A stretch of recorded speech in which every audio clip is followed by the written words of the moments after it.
Testing, testing, testing.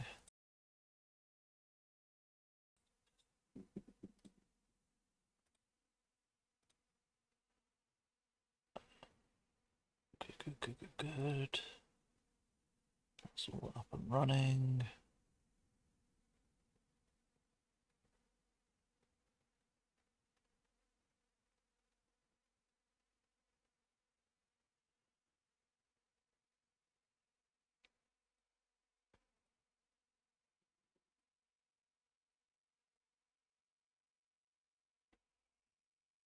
Still haven't been able to get you to work.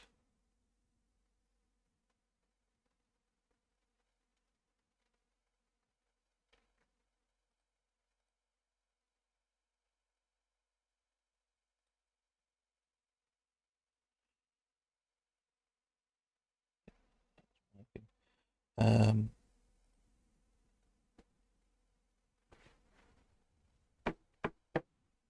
okay. So, what are we doing today? Well, we're going to do this for a few hours and then about 4-ish, 5-ish, we'll take a break. Gonna give me a chance to get some dinner. We'll do some Mass Effect. Yeah, I think the plan is 4 o'clock we'll break, or as close to 4 as possible. Let me get some stuff done. We'll then come back and do some Mass Effect till early evening, and then, depending on what happens then, we might do some stuff till midnight. So yeah, that's the plan. So what are we doing today? Well, we're continuing the werewolf game. So, largely at this point, I need to work out just how we survive the winter. Once we've worked out the mechanics exactly for surviving winter, I need to work out gathering food, water, and random events. I have... Well, there are a couple of ways I could do it. I could... So currently it's... because what have I put as survival stats? I've put... Hunger, stress, the cold. Oh, yeah. So... Hunger, stress, the cold. Hunger, stress, the cold. Okay. So... Every morning, every evening, you draw a card for the temperature and the weather.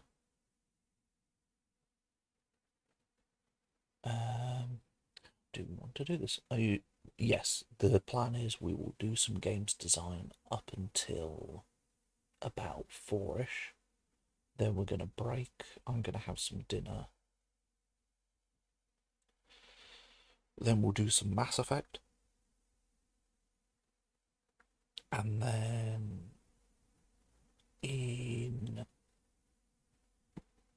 pardon me. And then it should be... Hold on, let's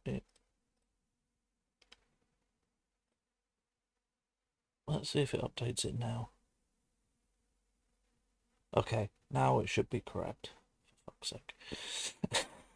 Damn you, OBS. Okay, how's it look now? There we go. Excellent. So yeah, we'll do this till about 4 o'clock. Then we'll break. I'm gonna have some dinner.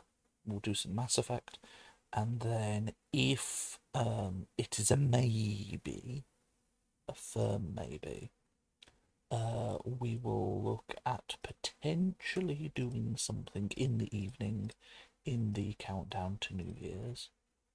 I currently have a poll. Has the poll ended yet? No, there's still an hour left on the poll, so I'll quickly copy a link to it. There is currently a poll to influence, I should say, because we're not going to hard and fast follow the poll. It's going to be partially down to how tired I am and what do I think can keep my energy going till midnight. Currently, we have an equal number of votes for Harvest Stellar and FF14 and a lot of votes for Hades.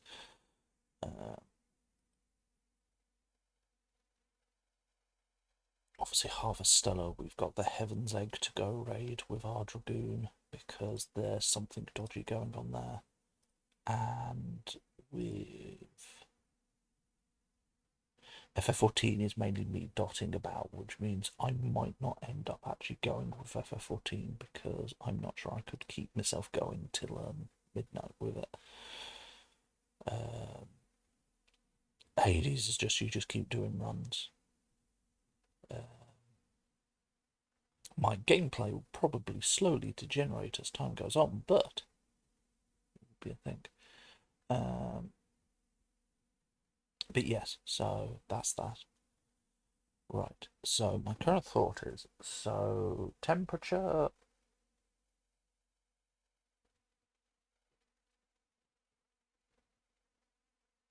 How do we want this to work? So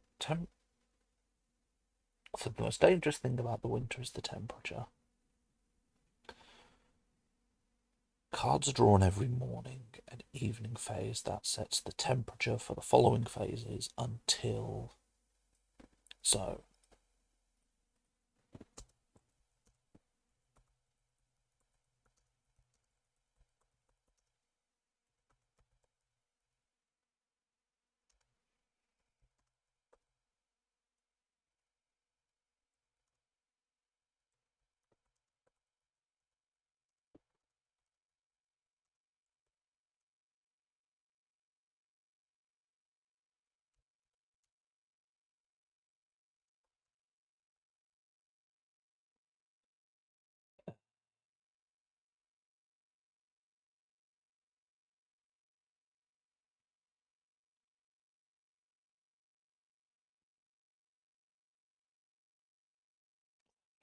to where this is where it's going to get complicated because effectively I'm having to have multiple systems play against each other.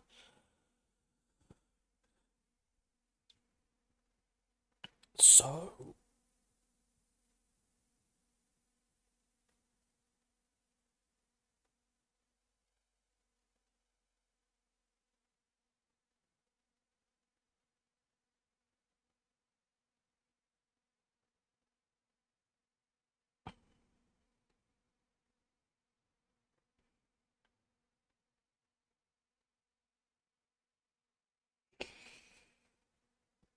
So I think the way I was considering it working was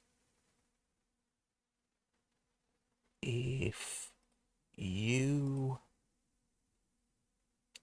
was effectively like cold has a meter of comfort and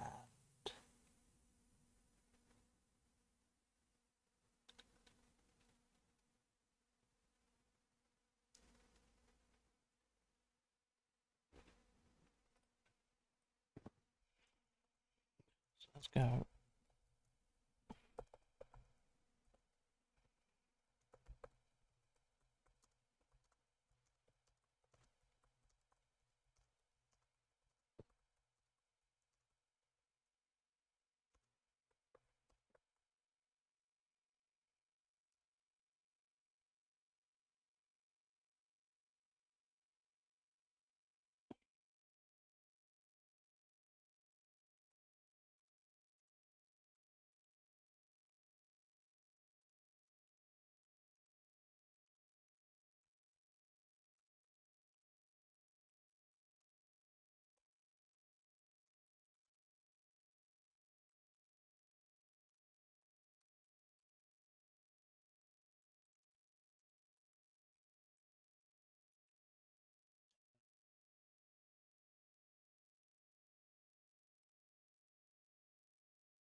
Yes.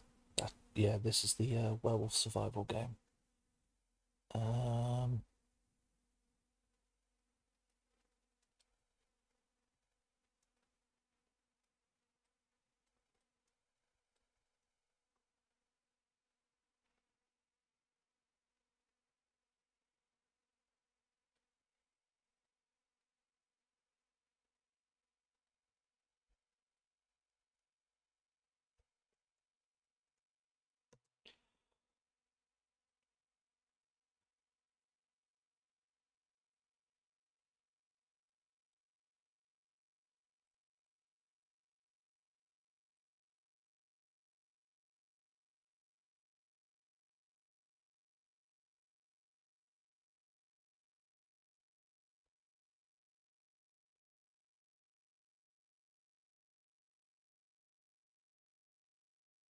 yeah, I'm just trying to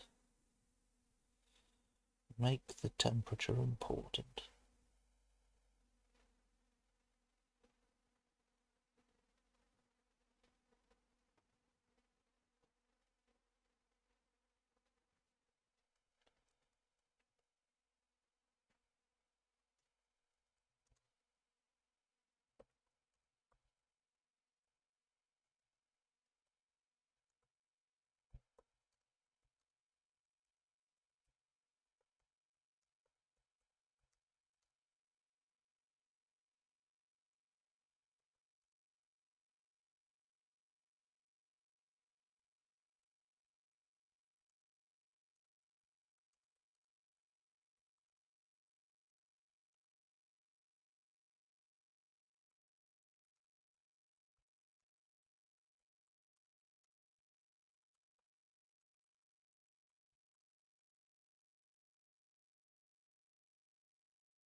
Yes, but it also increases the chance of you dying. That reminds me of one other thing.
Yeah, basically.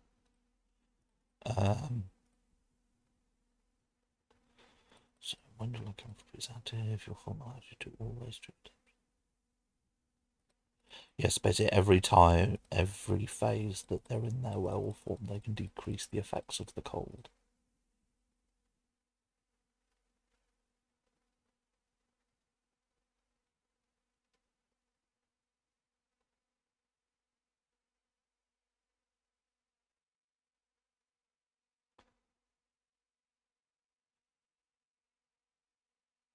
Might remove some of these things and actually put them into the cold statistic, specifically the test result stuff.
Move that bit.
So basically, basically the key thing here is you want to always try and keep a handle on the statistics. But the key thing here is the temperature you can control, because the temperature will be determined by the cards, and it can go up and it can go down. The big thing here, though, is if you, for example, light a fire, or you get some very good cold resistant clothes, what you'll find is it might be 0 degrees outside, but actually you're treating the temperature as here or here, at which point the negative effects are less. Effectively, a lot of your activities is purely trying to find ways to reduce the effects of these statistics.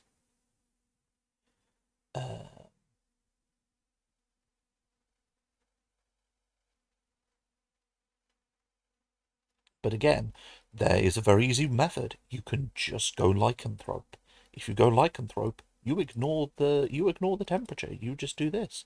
You can decrease your cold every phase and stress every 2 phases. Because at the end of the day, you're in your lycanthrope form. You're perfectly fine, perfectly safe. The temperature won't affect you. The cold won't go up.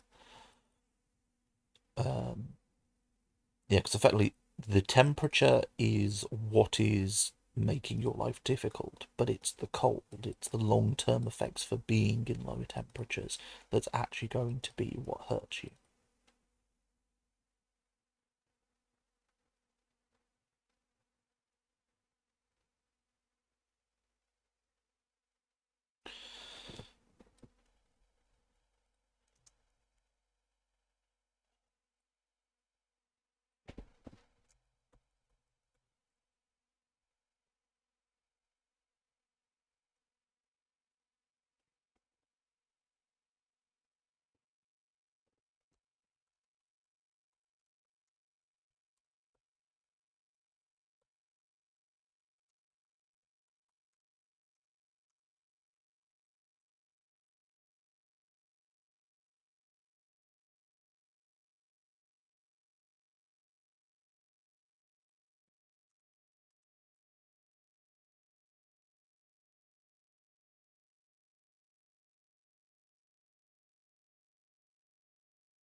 Um,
higher levels of the cold, you are effectively suffering some of the negative effects of temperature. Um, just because you've let the cold get to you too much.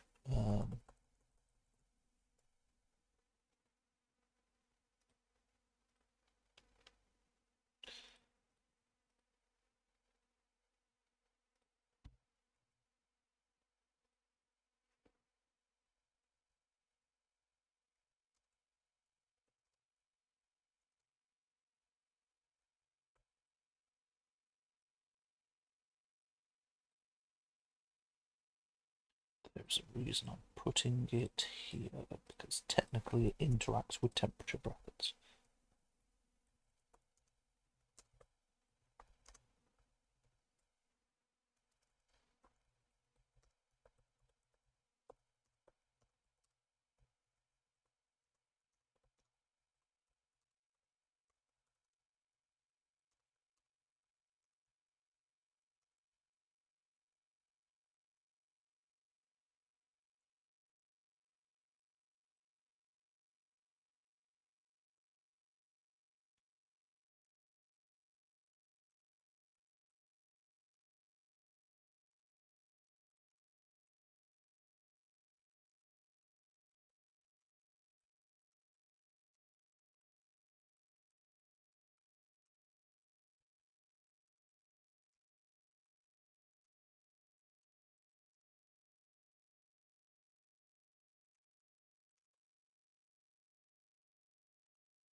You don't have to care about water unless the scenario demands it.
Basically, what I kind of done is you don't have to worry about food also contributing to a negative statistic, because all food is doing is bringing the negative statistics from temperature.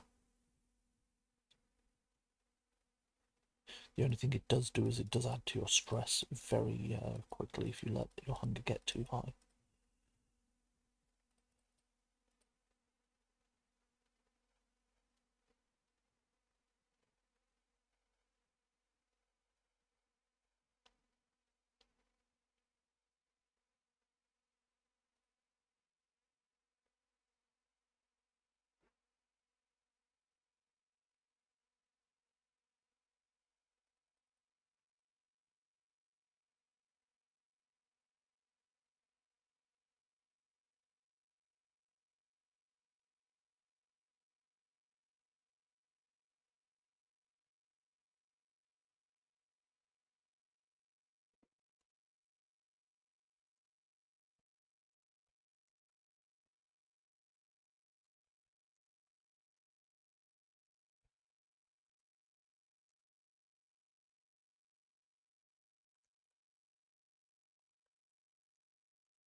Yeah, so we're going to leave it largely to the table to work out what a regularly sized meal is.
How do we want to do gathering?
Basically, the better a gathering you are, the more you can find. Uh,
so gathering is super important because basically it will get you the things that get you through the day.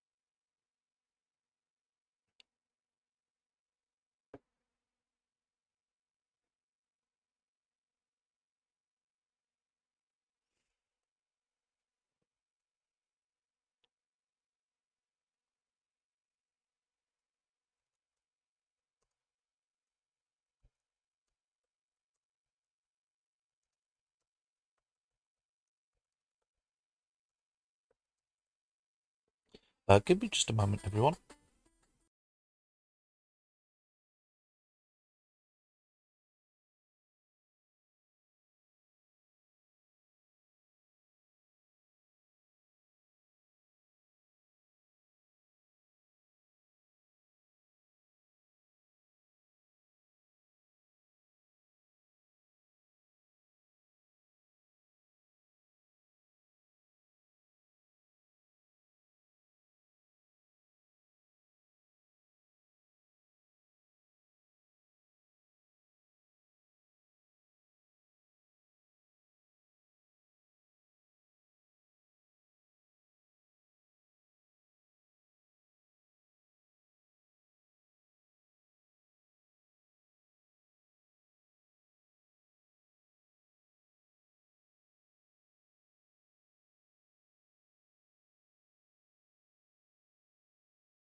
Sorry about that. I just had to take that phone call because that's plans. Okay, so we're back. Okay, so, right.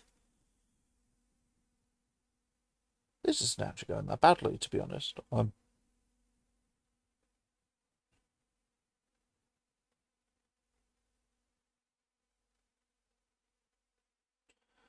I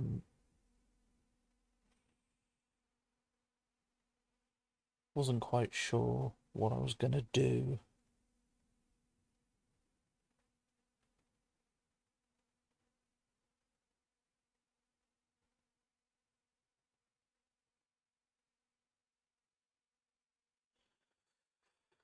Actually, this is coming quite well. I mean, we've got temperature, we've got food and hunger. The main thing we have to do is come up with the 3 scenarios and all the random effects. But basically, if I can get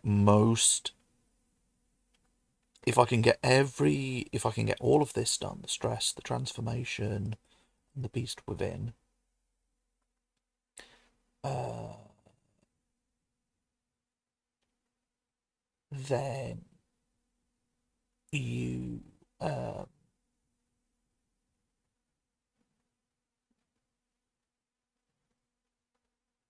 it just means January is just making random effects.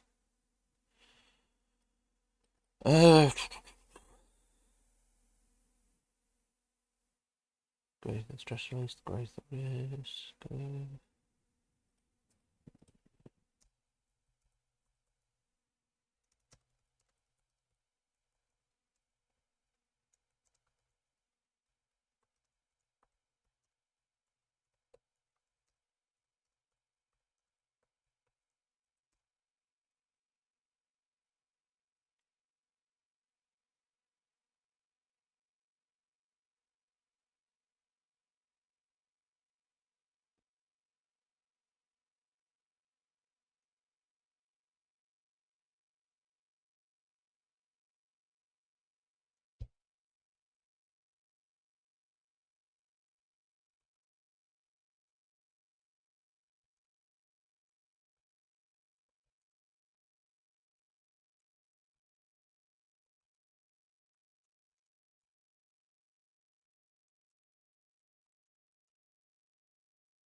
Okay.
Um,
so we'll leave that for the tech to decide.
Uh,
say is last things we're gonna do is full moon, longest night, and beast within. Once we've completed that, we'll call it there. We'll finish for today, and then we will. I'll do my prep to get ready for this afternoon's games.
When is Jan 6th?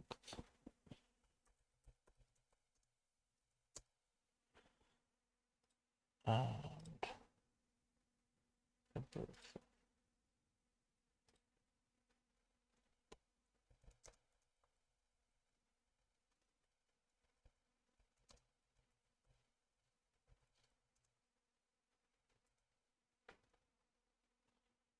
Oh, 5th or 7th?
Oh, oh, thank you for the follow, Pink Moshi Boy.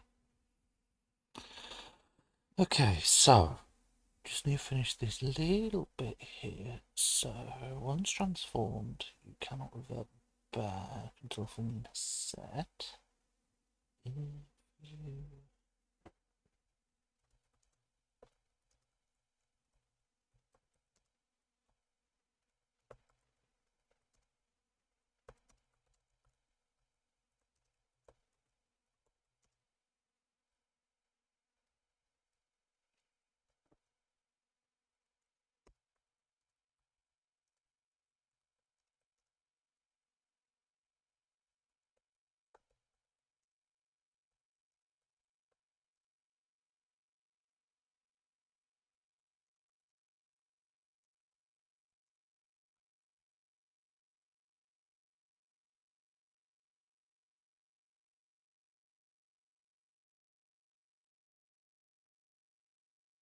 Ah, thank you.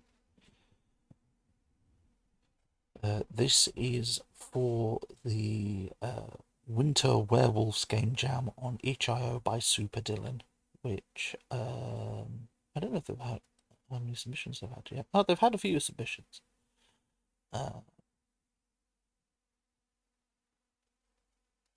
So definitely check them out. I'll post it in the channel. I highly recommend people check them out. And yeah.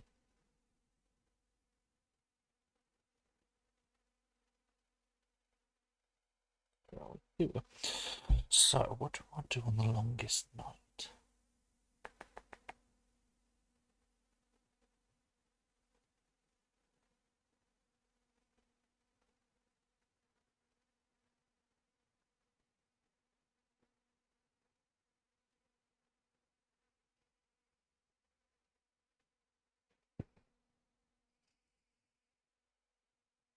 Oh, fair enough. Um,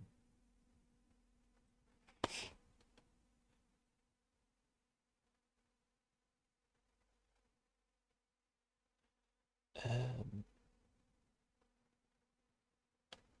yeah, it's just a bunch of small little games. So R1 currently is one. I'm not sure quite if you would manage to get it all done in a one shot, but effectively it's for 1 to 5 players. It can be GMless. It can have a GM, and basically you're all lycanthropes. There are a number of rules you have to follow, and basically you have to. Your day is broken into 4 phases. It's for the 3 months of winter, and effectively it's all about just trying to survive, doing well with the temperature, being able to gather your food, your water, not succumbing to the cold, and keeping your stress down.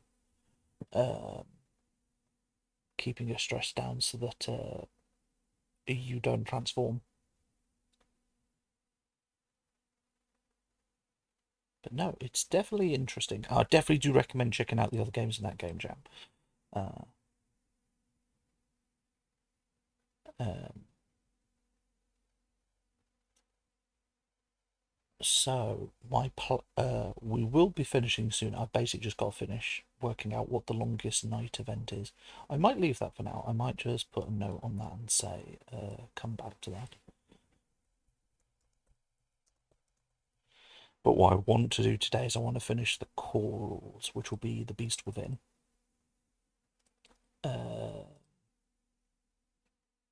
Which is probably going to be our longest section. And then I have all of January to do the random events. Because effectively, I'm going to make 3 scenarios. A lot of the events have random kind of cards or dice roll on tables to randomize what happens with the weather, temperature, events that may happen during different activities you can take. So, what I can then do is I can spend my games design streams in Jan basically working on this random table. Which part is my favourite? Oh, probably finishing it. um, I find it really hard. Well, no, that's not true. I It depends what bit I'm writing. Um, if I'm writing purely mechanics, I love it. I love every part of it. My problem comes with if I have to write an adventure, or what I'm probably going to come up with this, which is scenarios, and I'm having to come up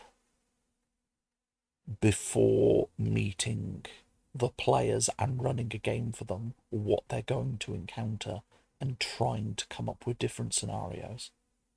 Uh,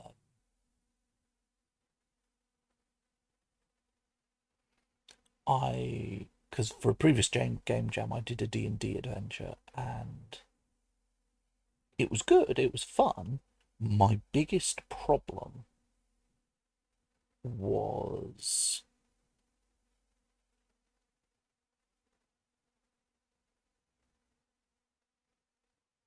um, I just found it very difficult to write the actual adventure because I was like, I've got to try and predict what different players will do and what different dungeon masters will come across in their scenarios. Um, and it's one of those things. If I run it, because there's one adventure I'm writing which I'm struggling with for a different reason, but I'm actually finding it fairly easy to write in general because I've run that adventure about 5 times. So because I roughly know what the beats are, what the players will do, I know what to, because basically I'm one of those DMs who's really good at improv. I'm very good at bouncing off the random ideas they do and coming up with a scenario based off it. I am terrible at, I never pre-plan anything I do. Um, Whereas if I've run it a bunch, I kind of have rough ideas. It isn't perfect. And then comes the second problem, which is trying to turn DM notes, which can be nice, vague, uh, free for improv, into something more formal language is really difficult for me. I find it very difficult to turn something into proper, in-depth language. Mechanics completely different. I mean, previous streams we've done, I've been making a Scion class for 5e. We've been doing some subclasses for modern day D&D, which includes one that we've recently actually put on our Ko-Fi for everyone. It's free for everyone to take a look at. I will get the link to it now, actually, because I'm proud of that piece. Which is a bard subclass for kind of modern day. It's a bard subclass for like modern day games, and it is based off where it's a streamer. It is a bard college of streaming, and I like it because it's what I find is like my golden holy grail of games design, which is where I can make my mechanics have a narrative sense.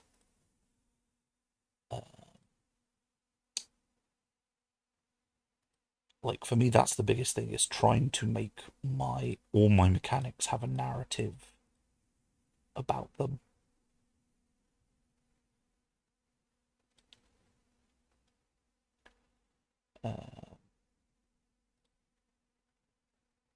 But yeah, no, I'm very good at improv. I'm not very good at writing down what I improv. um, so the beast within. Okay, right. Actually, what I'm going to say is I'll finish at 4, so that gives us 45 minutes. What I don't get done, I don't get done. So, right, I'm going to briefly break this down because there's a bunch of things I have to cover in this. So, what I basically have to cover is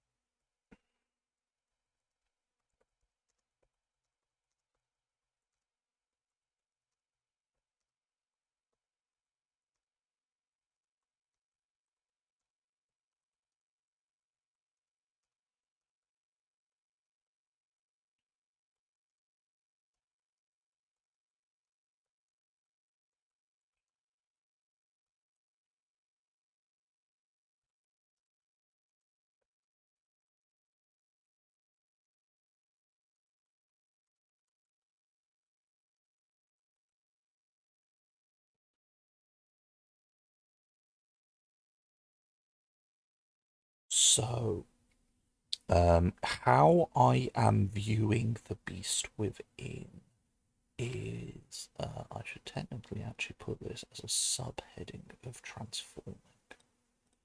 So the beast within is basically, it is the wild creature that you are the lycanthrope of. So it can be a wolf, bird, bat, any animal really you can be a lycanthrope of, and it's the thing that's in you. It's the thing that gives you your abilities but also is a problem, and it is tied to the primary emotional trigger the character chose at character generation.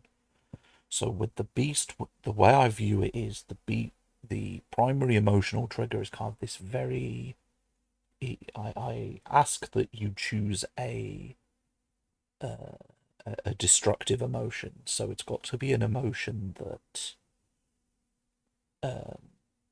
isn't always positive to be feeling. And if the beast within gets out, effectively it is that emotion taken to a logical extreme. So the current way I'm imagining it is, as examples, if you are a werewolf, we'll just say werewolf for now. So you're a werewolf and you have transformed and you have succumbed to the beast within. You have failed the role to keep the beast contained and keep control. If you had anger as your emotion or hatred, you would become physically violent. Not necessarily bloodthirsty, rampage, kill everyone, but you will at the very least be somewhat physically abusive to those around you. If you chose, hold on, what are some of the emotions I gave as examples? There's a bit during character creation where I mentioned emotions. Here we go. If you took sadness, it would be like letting the beast out would effectively be you are experiencing a depressive attack. You might be lethargic, you might have low energy, you might begin to have emotions around self-hatred, self-loathing, and might take actions that relate to that.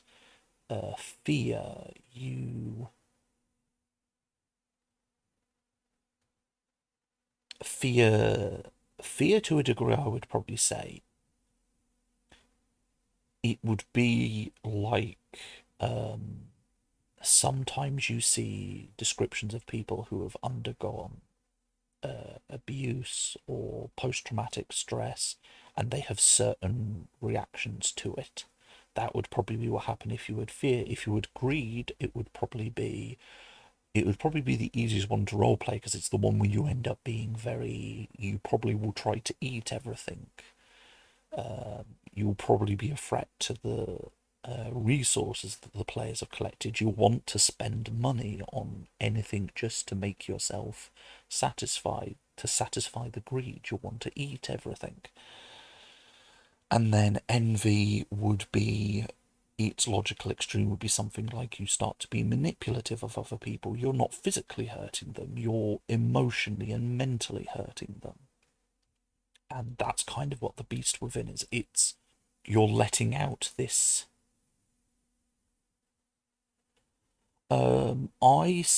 My line is, it has to be, the only thing I say is it has to be a destructive emotion. So the players pick their emotion. It is not predetermined. This is set up by the characters.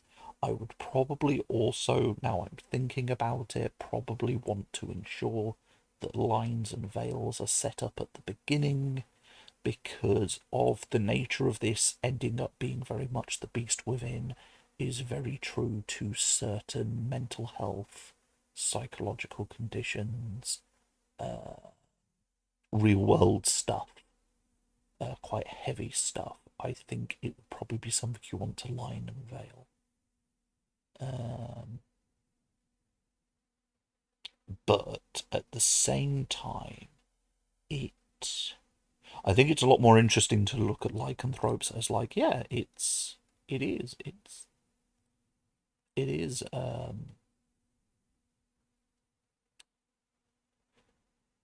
is effectively because a lot of people like to go lycanthrope is this, that, the other.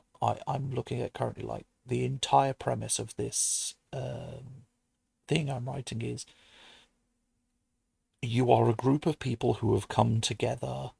You all know you're lycanthropes. No one else knows you're lycanthropes. And you're trying to survive an incredibly harsh winter in a harsh world. And it's coming together. Can you help each other with your problems? Which in the end, it turns out my lycanthropy has actually come about as being like mental illness and stuff. But it's like so to describe the game, it's kind of there are basic principles that everyone has, which is no matter what scenario is chosen, every character knows they're a lycanthrope. They know what their animal is. They know that they transform to gain those traits. They're aware that stress and the destructive aspect is the primary triggers for the transformation. I need to work out the language because I think I've changed what the language is like in different sections. You, as a table, get to pick, does a werewolf only transform at night? Can they transform in day? If once they've made the decision, they know it is true.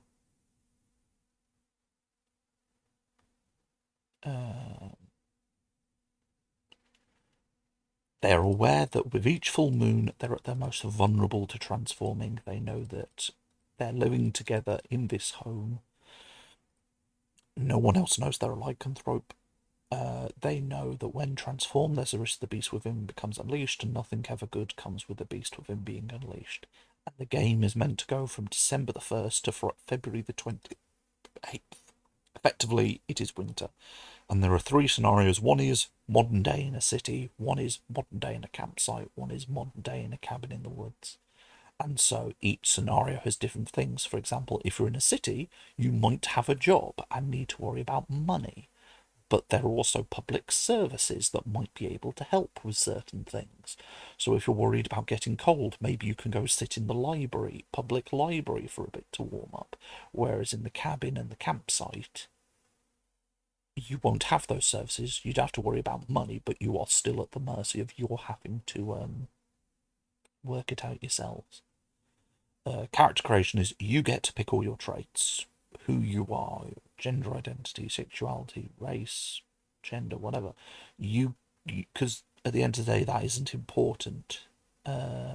Yours get to pick which animal your lycanthropy is tied to, and one destructive emotion, which is your primary emotional trigger. You then have traits. You have endurance, which is how much you can take, physique, how much you can give, determination is your strength of spirit, knowledge is how much you know, gathering is how good you are at finding stuff, social skills is talking, and lycanthropy is how good you are at performing any task when transformed. If you're transformed, you can use lycanthropy instead of one of these traits. I would argue that is up for the table to decide. Because the only thing, because as I say, at the start of the game, the characters believe the following statements to be true no matter the scenario. I say they know, the characters know that each of them in this home are lycanthropes and no one else knows. That could be untrue. It could be, and I nowhere state that lycanthropes are known or unknown. So I leave it entirely up to the table when they are creating this scenario, because you can either have a dungeon master or the table can come up with the scenario. I would argue in the scenario you get to pick. I'll probably recommend for my scenarios, I'll probably have a section where I go, in this scenario, people do not know you're a lycanthrope, but this can be changed. People do not know lycanthropes exist, bar the players. And then you have three statistics, which are survival, which is hunger, stress, and the cold. Then the players have to generate a shared backstory where how they know each other, try and have relationships with two other characters, something that ties you together. Then every day is broken into 4 phases: morning, afternoon, evening, and night. You can do one activity per phase. Every activity is either relief or active. For every 2 active, you have to do a rest or 2 relief activities. Otherwise, your stress goes up, because effectively you're burning the candle on every end. Once everyone's picked their activity for a phase, you then do around the table. Every player will role play their activity. They also draw a random event card for the activity, that's something random that happens that they include in the role play. And if the role play went well for the player, they get a positive modifier. If it went badly, they have negative, and the table as a whole gets to pick how that goes. You then make a phase roll, which is basically a skill roll, a d20 plus your skill, and then you get a plus or minus 5 modifier based off how well the role play went. And then each activity has a table, and depending on what the roll result is, depends on what happens, good or bad. And then in the winter, its temperature is low, so every morning and evening, the players have to draw a temperature card and a weather card. I'm saying cards because I imagine it like a deck, but what will probably happen is in the document I'll include a D whatever table, and then I will go, if you want to make a deck of cards out of these, I might make a separate document which is just the effects on some cards, so that players can make that. So they can do it either as a deck or roll on a table. Same results, it's just how it is passed. And then temperature has a range, so if it's above 18 degrees, and the temperature cards will be like plus or minus to the previous temperature, and then you have weather, which will also have adverse effects. So if it's 18 degrees or more, we're using degree C for this. You have no negatives, decrease your cold statistic by 1, and your stress statistic by 1 every 2 phases is this temperature. If it's 13 to 17 degrees, your cold increases by 1, your stress increases by 1 every phase.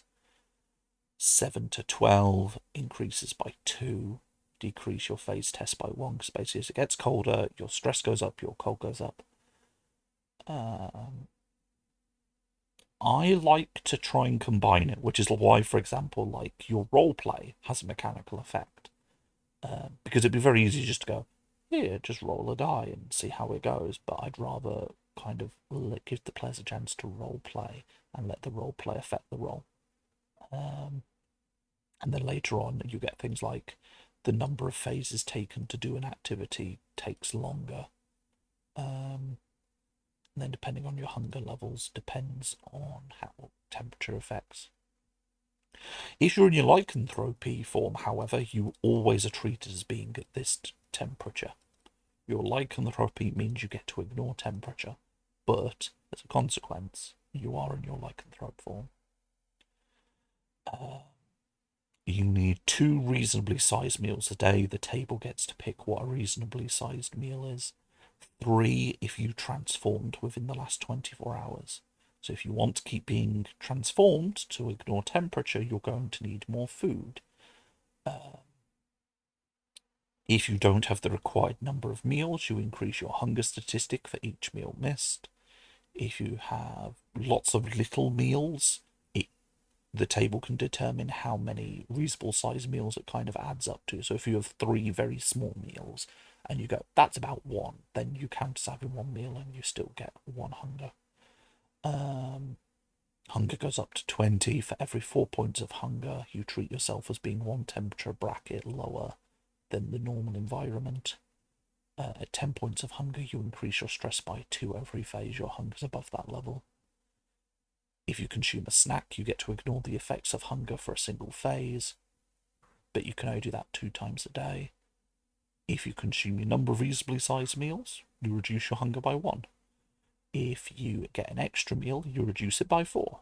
And then if you eat a meal that is hot, you can also decrease your cold statistic. So it's kind of, they've got to keep themselves fed. Depending on the scenario, this might be difficult, at which point they're going to have to kind of navigate between hunger and cold. And then the cold statistic is how bad temperature affects you. If it has a value of 20, if your character hits 20 cold, they die. Just that they die of the cold. For every 2 points of cold, their phase results are decreased by 1. So they want to try and manage their cold, because otherwise the cold statistic is kind of like they could be sick because their immune system's being compromised due to temperature, or they're shaking, or they're losing concentration.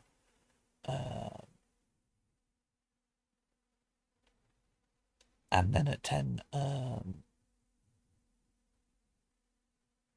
they have to take longer to perform an activity.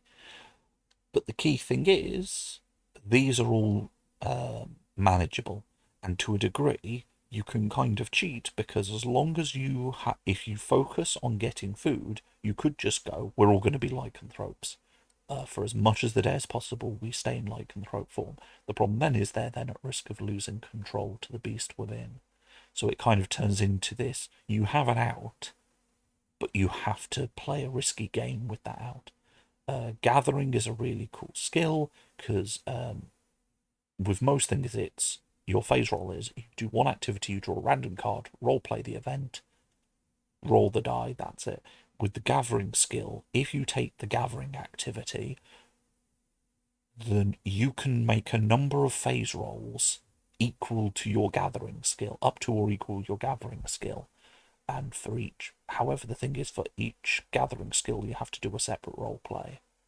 And for each gathering attempt in that single phase, you have to draw. For your first roll, you have 1 random event card. For your second roll, you have 2 random event cards, and so on and so forth. The thing is, some of those cards are negative, so might end your thing earlier, and then you might lose all the things you gathered. So it's very much a risk reward. But if one person's good at gathering and gets a lot and is successful, then a lot of people can go, okay, I don't have to worry about gathering. Food can be covered for. We can do this, that, the other instead, to try and make things easier.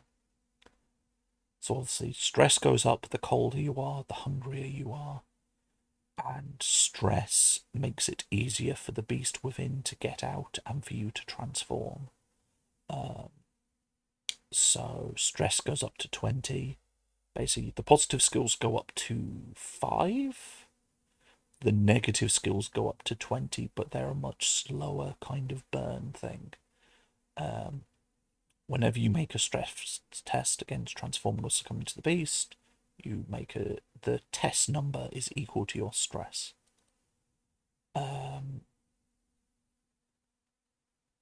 At 20 stress, you have to make a test roll against transforming every phase. And it's simply d20 plus your determination. If you, however, encounter your primary emotional trigger, it's different. Your stress roll becomes a d20 plus your determination minus 5 minus your lycanthropy trait. Basically, the better you are at lycanthropy, in fact, the harder it is when the beast is wanting to get out for you to control it. So it's kind of lycanthropy trait is a double-edged sword. So you either have to be very careful about avoiding your primary emotional trigger, and you can go all out on lycanthropy, or you don't go too heavy on lycanthropy and hope for the best. But there is a thing called rest. So rest is an activity that can be done in any phase of the day and can be done by 2 or more characters. It has no phase roll or random events. During the activity, each player takes turns telling stories or reminiscing with their fellow characters, and for every character that takes part in the activity, everyone decreases their stress by the number of people who took part. So effectively, by coming together as a community and just talking, they can decrease their shared stress, which then makes it harder for them to transform and give in to the beast. They can transform effectively as a free action in any activity, and if they have control while transformed, they can revert back as a free activity.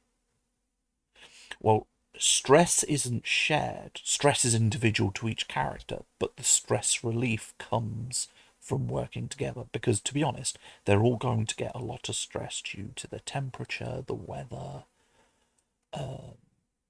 If you're in the city, for example, they might each go and do jobs to get money to then be able to buy resources, at which point they're all going to get stressed from work. So if they're able to go, okay, we're all stressed, how about this evening we all just agree to sit and talk and reminisce and just relax with each other's company, then they can all they share decrease their stress.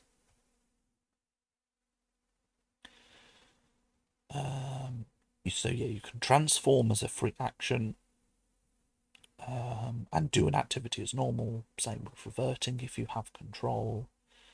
Every phase that they are transformed, they have to roll against the beast within. Also, when they transform, they have to make a roll against the beast within. If they encounter their primary trigger emotion while transformed, they have to do the test and reduce the roll by 5 plus their lycanthropy trait. So there's always the danger of your primary emotion. So full moons, how they work is they're 3 set days in them. There's basically 1 day each month.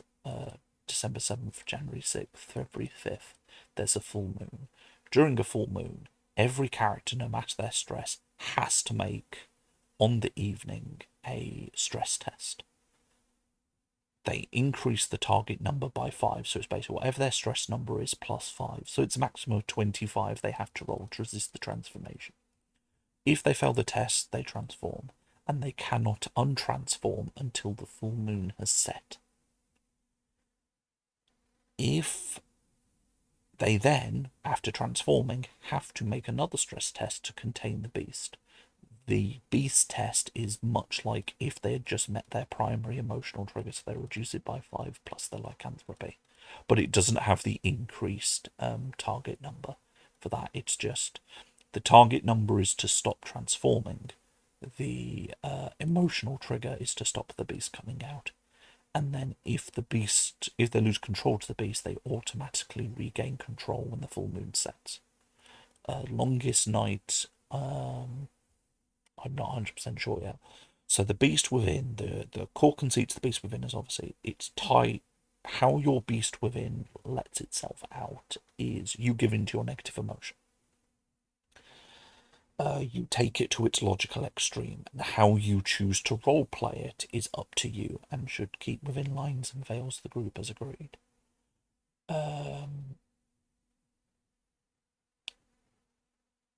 Obviously, the players have to keep him. The other players will obviously have to try and help this person. If they are going traditional werewolf where they want to get out and attack things, the player's going to have to try and restrain them to stop them going out and revealing werewolves potentially to other people.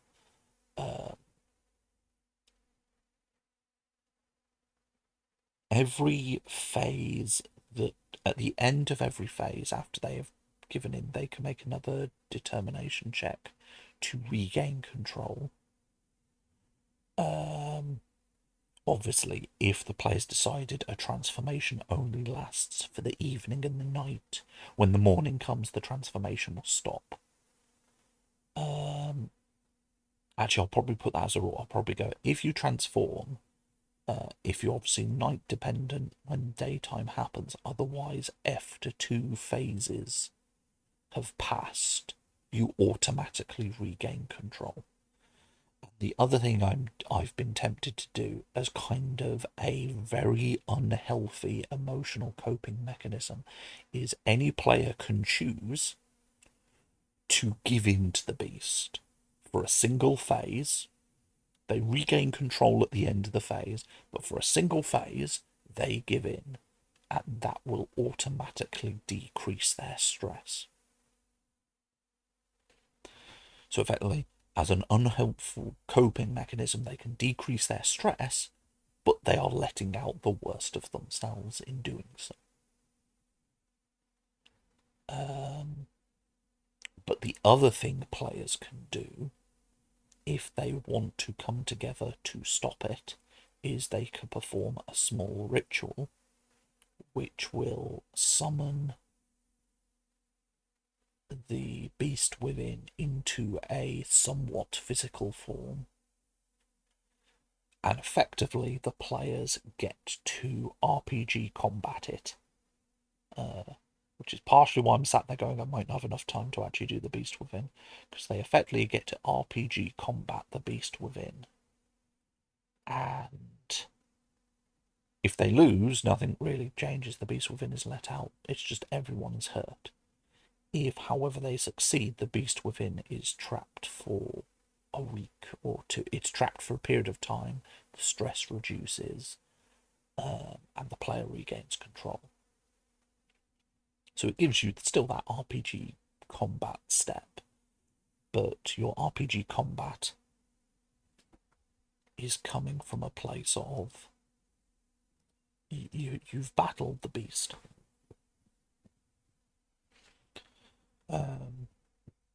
At which point it'll be a very simple system. It's you can either attack it physically with your physique skill, or you can use your knowledge or determination to do magical attacks.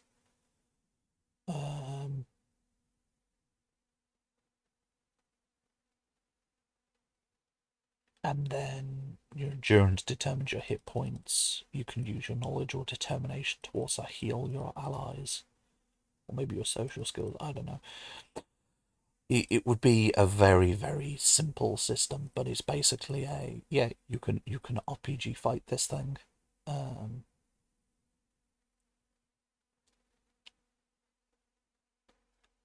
I don't know, I might try and do something where I might do like during character creation, you pick a primary emotional trigger, which is your negative, and then I don't know, maybe during combat you can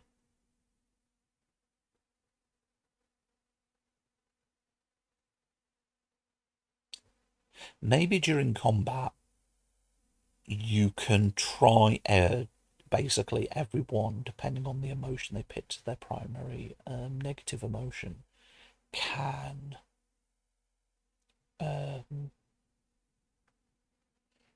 get a I might like do two special actions where if you can describe to the GM or the table, depending on who's running it, how your animal traits help you with a thing, you can do a special action with your animal traits, which will buff one of your rolls, or you can, if you can come up with a way of how to helpfully channel your negative emotion of your beast within, you can do like a special attack in certain conditions. Because it's not necessary, because all emotions can be used for good or negative effects. The problem, which is where the beast within is if you let the emotion take over and reach a logical extreme. Whereas if you can healthfully deal with the emotion, you can instead channel it to assist you.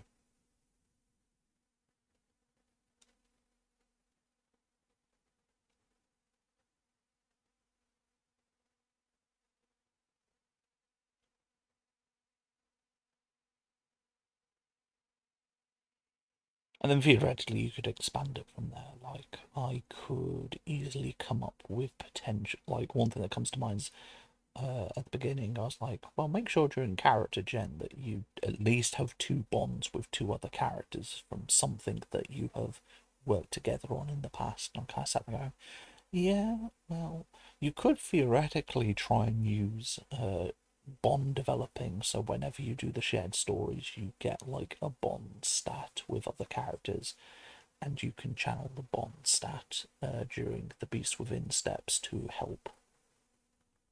That could be a thing that you could do. That'd be something that would actually be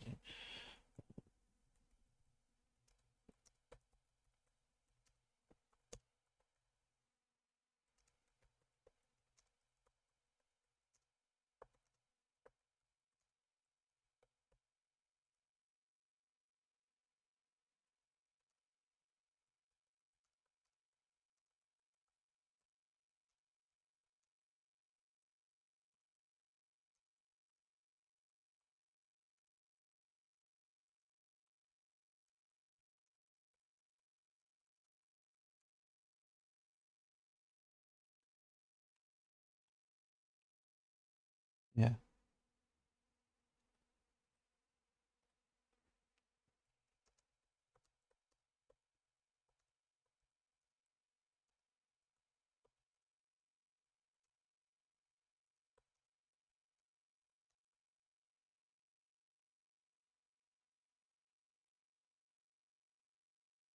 Yeah. Um, I said it's just something I kind of have wanted to do over the winter, some special projects, something a bit different to test the muscles a bit. So this actually came quite nicely as just before Christmas as a thing I could do to kind of test out the muscles a little, try something a little bit different. Um, which you can't see it, but at the top of the screen there are a ton of tabs of the different projects that we're currently working on because currently what we're working on is we have one horror adventure, which is the one I'm trying to put into as I call proper speak. There's an adventure which I also need to turn into proper. This adventure I need to turn from very vague DM notes into a vague plan that I can then run a couple of times before putting into proper speak. I'm a horror adventure writer, so I've got Haunted House, and then this one's based off SCP, and then there's one which is in very vague plan steps, which is kind of folky horror one.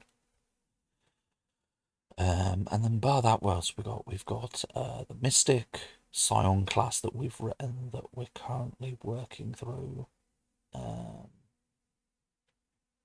We have the urban modern day subclasses we're working on that we decided to keep poking. I need to come up with some rules for driving vehicles next for D&D.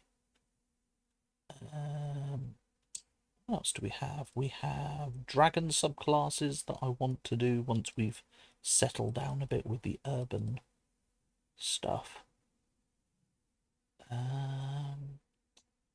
And then bar that, there is some world building we can do for some of our worlds. We've got a little world anvil that we've been working on.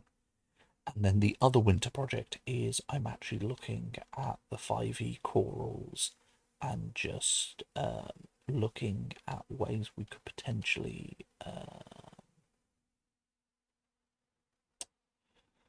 basically modify the core rules of D&D and try and work on updating it. So like this wonderful thing made by Abyssal Brews, Fear to the Mind positional tracker, I want to try and see if we can work off something like it for because one of the hardest things of 5e is if you do Theatre of the Mind, it's like this spell has a range of 120 feet. It's like, okay, so what if you had melee range, near range, which was 30 feet, at range, which went to 150 feet, far, which went to 600, and beyond, which was anything above that. So that you could kind of go, the enemy's near you, or at range of you, or far of you. And it would just be vague. And then going through other stuff like, I want to look at Barbarian. I want to see. For some reason, I've gotten a very big emotion tick because I want to see if you could do rage, but potentially it's not just anger, but just channeling emotions. But yes, this is generally the looking at core rules, and this werewolf thing is what I'm calling my winter projects. Just we're not doing anything major. We're not necessarily making to look like make like giant games that could be sold or whatever. It's just we want to do some fun games design projects, a little bit experimental, a little bit weird for the winter months. Keep us going. Right. I think we're going to leave it there for now, basically because I've got a beast within it's going to be a bit bigger. So what I'm going to do now is I'm going to take a bit of a break, make me some dinner, because we will be back later today with some Mass Effect as we're going through the Legendary Edition, and then once we hear, and then we will see about a 7-8ish. We will look at whether or not we're going to do a final load of games today, going all the way up to